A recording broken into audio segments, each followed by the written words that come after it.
দেখি কিরকম বন্ধুরা, আজকে আমরা একটি হাস্যকর একটি কবিতা বলবো, যেটির নাম কুড়ি হাত। তো বেশি কথা না দিই, ফটাফট শুরু।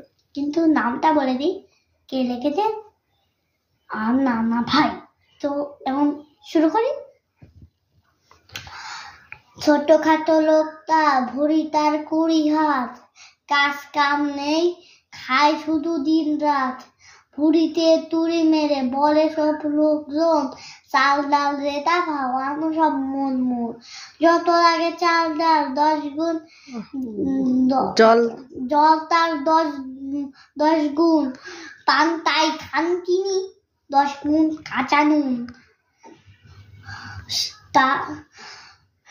শীতকালে সকালে রোদে মেলে ভুঁড়িটা, সর্ষের তেল মেখে ঘুষি দেয় 20টা। তারপর চাপিয়ে লেপ কাঁথা কম্বল, বলে ওঠে দুনিয়ায় ভুঁড়িটাই সম্বল। হাসবেন না কিন্তু, লাইক সাবস্ক্রাইব করবেন আর কমেন্টে জানাবেন।